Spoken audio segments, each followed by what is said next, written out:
Welcome to Northlandia, a place to bring you curiosity because here you'll find curiosities. I'm Wyatt Buckner with the Duluth News Tribune, and I'll be your guide as we discover the unique and fascinating stories here in the Northland. Here we celebrate the region's distinctive people, places, and history. In this episode, we get to know the mind of the Northland's Gen Z Finnish polka comedy icon, Steve Solkela. Let's venture forth into Northlandia. Joining me today to talk about the unique musical talents of Steve Solkela is arts and entertainment reporter Jay Gabler. Jay, welcome back. Now on episode 70 of the podcast. Glad to be here, Wyatt, and I apologize for taking some liberties with the concept of Gen Z. I know Steve is very early Gen Z by, most definitions, but the headline was just too good. I couldn't resist it. He's 28 years old. He's basically 96, Gen Z. 96. But yeah, you would say he is at the older edge of what you would consider Gen Z. But 28, and the man plays polka. Yep, this prompted some Googling when I was reading the article. I was like, wait a second, I thought 97 was Gen Z, but to your point, there are some outlets out there that think as early as 95. I said that the hill I will die on is that I am a millennial. I'm not a Gen Zer being 95, but, open the debate. But for the purpose of this article and a catchy headline, Steve Solkela is a Gen Zer. And I guess we'll start off right into it. Let's talk about who is Steve Solkela exactly. Listeners, you might be familiar with that name. He has been mentioned once before as a source. Back on episode 57 of the podcast, talking about Bobby Arrow, he served as a source of information there. And so now we're talking about Steve himself. He is now the subject of this episode. A man I firmly believe for a long time that he is the living definition of a Northlandian. The mayor of Northlandia, we might say. Or at least a contender for it. Yes, absolutely. Well, so let's set the stage. I went out to the Oulu Culture and Heritage Center with photographer Clint Austin to meet Steve before one of the performances by the Solkela Polka Band. And we were looking for a spot to talk to him beforehand. It turned out the best, quietest place at the busy Oulu Fest was a restored one-room Finnish schoolhouse on this sort of rural property up in northwestern Wisconsin. So that is the scene, and here is the man. Hello, I am Steve Solkela. I'm a Finnish-American musician, comedian, and we are here today at the Oulu Culture and Heritage Center in Oulu, Wisconsin. The locals have pronounced it a little bit different, but I happen to speak Finnish, so you're going to get the authentic pronunciation out of me. So that's how Steve introduced himself on our video, on our interview, and he is a ubiquitous character here in the Northland, happily ubiquitous. He plays over 250 gigs a year in his various musical configurations. He is unmistakable. As soon as you hear or see Steve Solkela, you know who you are hearing, you know who you are seeing. He's got that incredibly distinctive voice. We'll hear more about that later. He calls his accent Minnesotan inflected with the Finglish tones of Bobby Arrow, who you told me, Wyatt, he thinks he perhaps is the reincarnation of Finnish-American humorist from up here in... Or at least of his spirit. Oh, okay, so not necessarily literally. Well, I'm not sure. I'm going off of the quote. I'm not sure what his actual meaning was behind the quote, but it could be one or the other. He's an interesting guy. He could mean both, maybe. Certainly carries the spirit and the sound of Bobby Arrow forward. And for listeners here who might not have the benefit of seeing the beautiful photographs by Clint Austin and Dan Williamson or the video that you can see over at DuluthNewsTribune.com, Steve looks the part. He is... built. He carries his gear around, everywhere, 250 plus gigs a year. You get some muscles doing that. He has this sort of broad, handsome face. I describe him in the article as sort of like an action figure who plays accordion. He's just an unmistakable character and absolutely fascinating. So clearly had to be the subject of a Northlandia. Mm-hmm. And I've always observed him as just kind of one of those musicians that's just kind of everywhere all the time. Like you just could be going anywhere in town, out of town, anywhere in the Northland, and there's a musician playing there. There's a good chance that it might be Steve Solkela with his accordion or whatever instruments he has been playing with. He's even like you've seen him. I've seen videos of him like FinFest up the North Shore, like riding around a skateboard while playing accordion. I believe he's run 5Ks with an accordion before in the Northland. He is once you've seen him once, you will instantly recognize him everywhere you go from that point forward. Even if you don't know anything about him, you will recognize him as an accordion, I would argue. He plays the accordion while riding a unicycle, I believe. Really? I believe I have seen evidence of that, yes. That doesn't surprise me, weirdly enough. Yeah. It's more surprising that doesn't surprise me. So how did this very much Northland man get his start in the realm of music and his special brand of music? Indeed. Okay, well, here's the story from Steve. Funny thing about that, I don't remember being born. But I grew up in Palo, Minnesota. It's a little farm community about an hour north of Duluth, maybe 52 minutes if I'm driving. And yeah, it's a great place to grow up. We had limousine beef cattle. We did a lot of haying. And yeah, for all intents and purposes, I'm a farm boy. So grew up in sort of the rural Iron Range of Minnesota. That also inflects his accent that you hear. He had a rough childhood.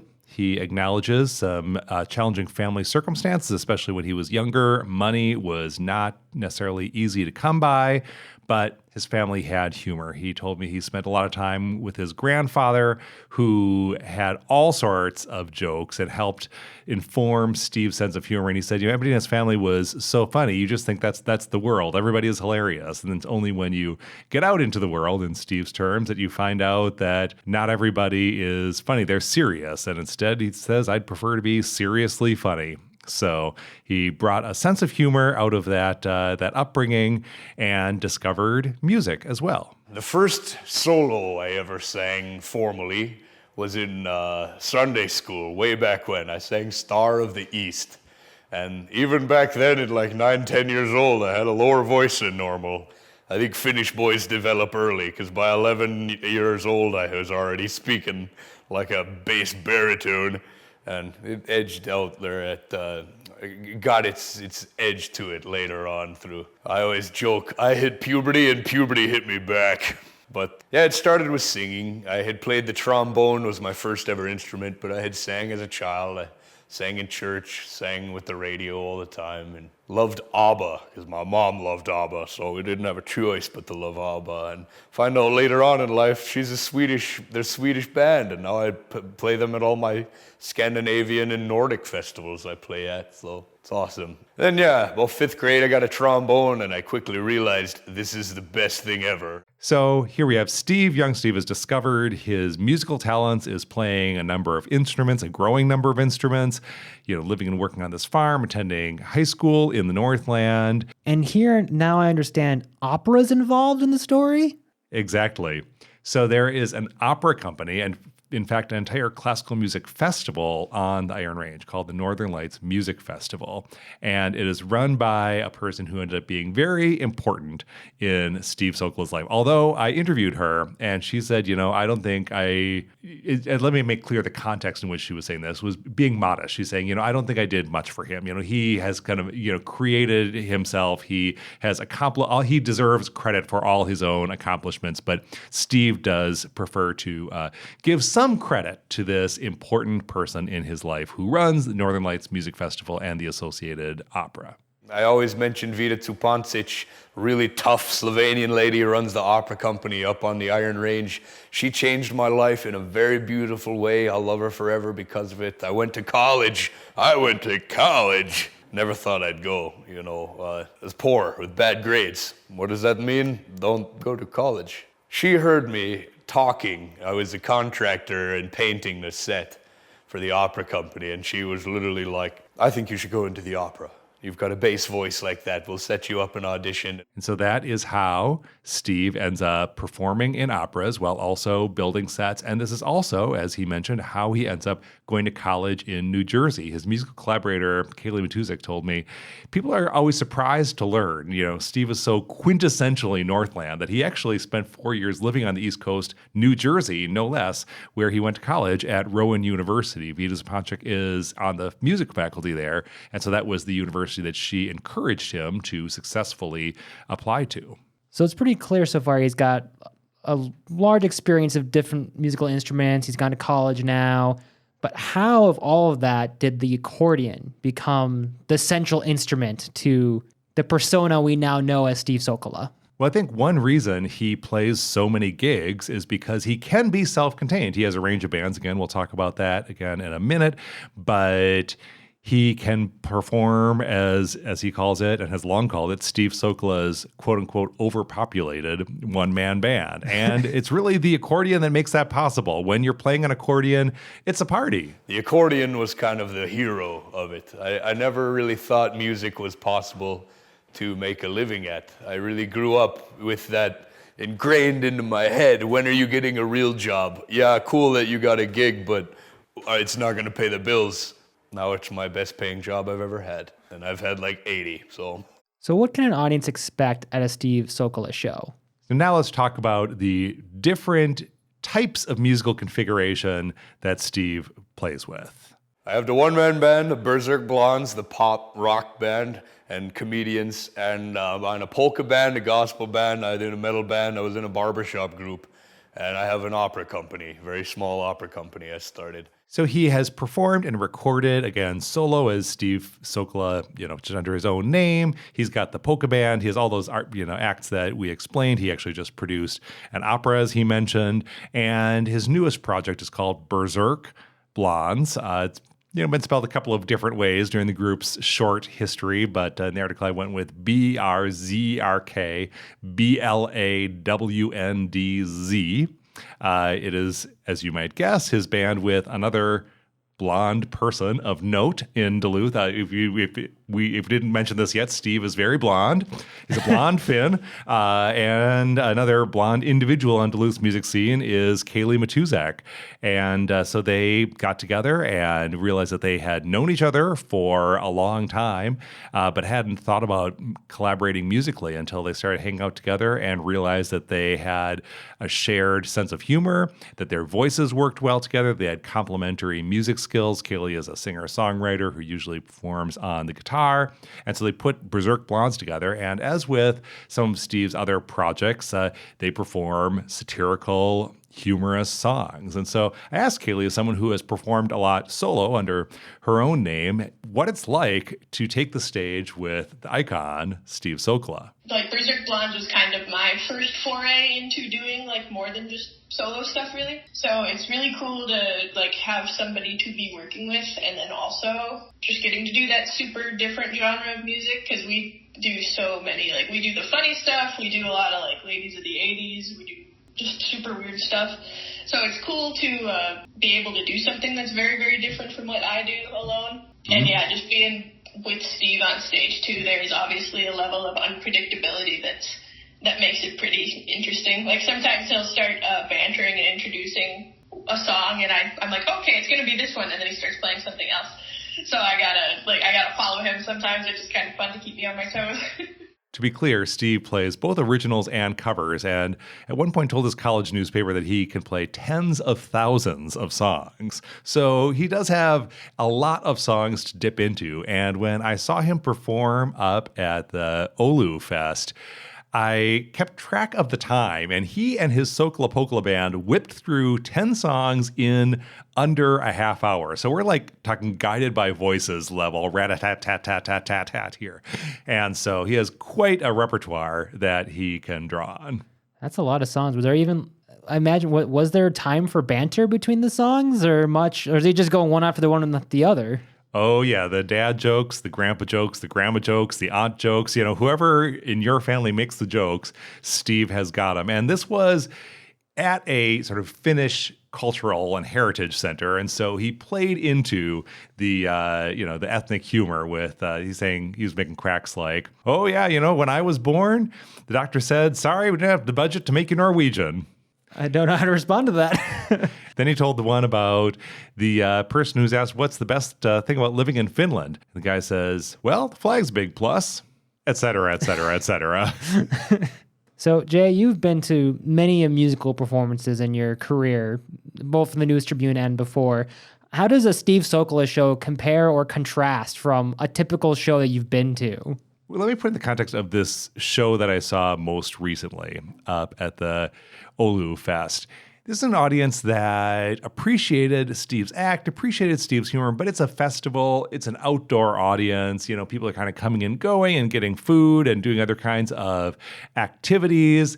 And Steve is there to reel them in, right? He knows that this is an audience you're going to kind of have to work for a little bit and work on behalf of. It's not like a hushed theatrical setting, right? And so that is where he is in his element. He will work his behind off to entertain you, to amuse you, to get you dancing. People danced. And so he is not afraid to be the person who comes out there and works for it. And I have heard a lot of, as you say, concerts here in the Northland and Minnesota more generally and beyond. And a lot of artists prefer not to work for it. And that's fine. That is their prerogative. I used to work for a radio station and played a lot of new music, including a lot of music, especially sort of post-pandemic, where people have recorded in their rooms. It's sort of very intimate. It's very hushed. It might be experimental. And the expectation with a show like that is that you come to it with a heightened level of attention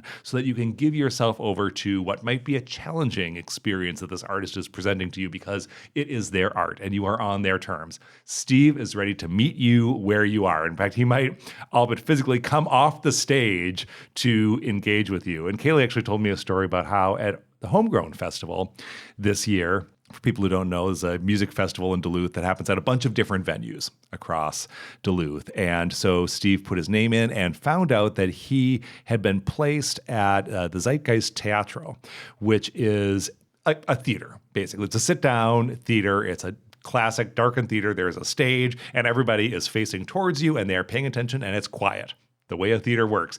And Kaylee said Steve was a little unsettled almost by this premise because he's not used to playing in that kind of environment where everything is dark and everybody's just looking right at you and ready for, you know, whatever you want to deliver. And she said, you know, take this opportunity, play some of your quieter stuff, you know, play some of your songs that aren't just, you know, shenanigans and parody. And I missed the show, but she said he did. And it was kind of cool. But then, of course, you know, he did have a symbol on his head for at least some of the sets. So it was still a Steve Solkela show. Mm-hmm. And so obviously you've talked here about in length about what makes Steve generally unique, but what makes him quintessentially Northland? Yeah, well, so clearly the Finnish ethnic aspect of his performance. I mean, he's playing what is sometimes called old-time music, you know, polka music, accordion music. Of course, he plays other styles, but there is always that kind of that gag that when you have an accordion, it's kind of polka-fies it no matter what. That's, you know, the Weird Al's polka mixes. Oh, by the way, I asked him about Weird Al. He says, oh, yeah, Weird Al is, you know, I think he said my silver medal, like his number 2 artist. His number 1, Dolly Parton.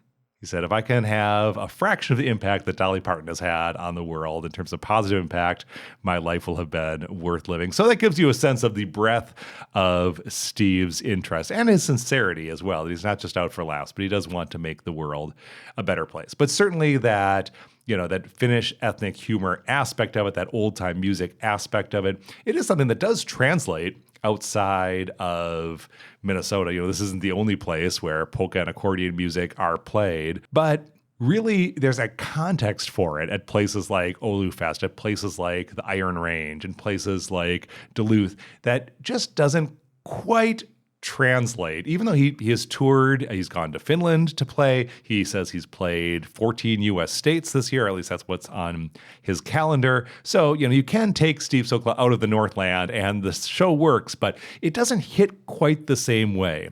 Kaylee told me a story about sort of surprising Steve by showing up at one of his sets in St. Paul, Minnesota, down in the Twin Cities. Yeah, even in the cities, like he played a couple shows at Can Wonderland recently, but he did one back in August, and I was in the cities to see the old 97s, and I realized, like Steve plays till midnight, we can go. So my friend and I surprised him. He didn't even know I was in the cities. So I just walked in, and he was like freaking out, and then pulled me on stage for a while. But just watching, like even down there, just a group of people so mesmerized by like, what am I watching? Where is this man from? Like, very cool that, because the cities really aren't that far away, but like in terms of everything, but even just then the cultural difference is just hilarious to see people try to digest him. So Steve is, my impression is, quintessentially a Northland musician, someone who grew up here, who sounds like he's from here, whose references are here, and people around here just love that hyper-specific humor. He has a song called Up on the Range. He has done it solo. He has a version with Kaylee, and it's just full of all these hyper-specific jokes about town names and cultural phenomena and things that happen on Minnesota's Iron Range. And the locals love it, right? They know he's singing about them, and they get all the gags. And I think it would still be amusing if you weren't from the Iron Range, but my dad had a tape when I was growing up by a group called the Yoopers, as in the Upper Peninsula of Michigan. I've never been to the Upper Peninsula, despite living right on Lake Superior now. I've never been to the UP. And I enjoyed the Yoopers tape, but I felt like I didn't quite get it. I didn't quite, have the cultural reference for everything they were saying, even if the jokes were still sort of funny. And I have to imagine that's what it might be like if you were seeing a Steve Solkela show not in the Northland. It still hits. It just doesn't hit quite as hard. Mm-hmm. Well, it sounds like he's got quite the work ethic to go. I mean, he's doing like 250 shows a year like that. He's a workhorse. You cannot get by with laziness to be able to do that many performances, play that many instruments, and have that much personality with it. That sounds draining for possibly the average person. Yeah, and he is Steve Solkela 24/7. It's a big personality. It's funny, it's friendly, and it might seem like it's just a stage act. And there is a stage act to it, is my impression, but it's rooted in who he is. It's rooted in who he comes from. And it's not like he becomes a totally different person when he's off stage. But he did tell me that to get to where he's at as an entertainer takes rehearsing even when you're not on stage. He said he wakes up in the morning and, talks to the mirror as though it's an audience to make sure that he's got his lines honed. And it really comes from a place of wanting to make people happy, wanting to entertain people. One reason it's so fun to watch him, I haven't said enough about his positivity. He's always smiling. He makes jokes that sometimes are at the expense of, Finn, some self-deprecating jokes, but it's never nasty. It's always, meant to make people smile and laugh and enjoy their day. And he told me a little bit about his philosophy and why it fits so well with the approach he's taken to entertaining. I like the old-fashioned humor. It can be a little bit outdated sometimes, but it's all meant in humor. And in my opinion, if your intentions are pure, and I know it, even if your joke is edgy or whatever, I'm gonna laugh. If you're here for good reasons, cool. And shame on anybody who tries to attack anyone who's trying to improve your day with humor, even if their delivery isn't perfect. I'm here to laugh. I'm here to enjoy life. You might die tomorrow. Laugh. Well, I can't think of a better way to end the podcast, Jay. So I think we'll wrap up there. Thank you so much for joining us and for helping us to see more about the ever-present Steve Solkela here in the Northland. Yeah, and I'll give a pitch again for listeners who have not yet made it over to DuluthNewsTribune.com to check out the great photos that go with this story. And also, Dan Williamson put together what is essentially a mini documentary. Our colleague, Dan Williamson, put together this incredible video on Steve Solkela that touches on all the bases that we have touched and includes a lot of great archival photos and really tells the whole story of Steve's life. So I feel like you get the bang for your buck just watching Dan's video. And if you read my article as well, all the better. All right. Well, thanks for joining us, Jay. Until next time. Thanks, Wyatt. And thank you for joining us in this venture into Northlandia. To read the article, as Jay mentioned, as well as watch video and see photos, visit DuluthNewsTribune.com/topic/Northlandia. If you enjoy this podcast and would like to support us, consider becoming a subscriber to Duluth News Tribune at DuluthNewsTribune.com/subscribe. Join us again next time and discover the extraordinary stories that you just might miss if you're on the right place at the right time, ready to step off the beaten path in the rush to return, here in Northlandia.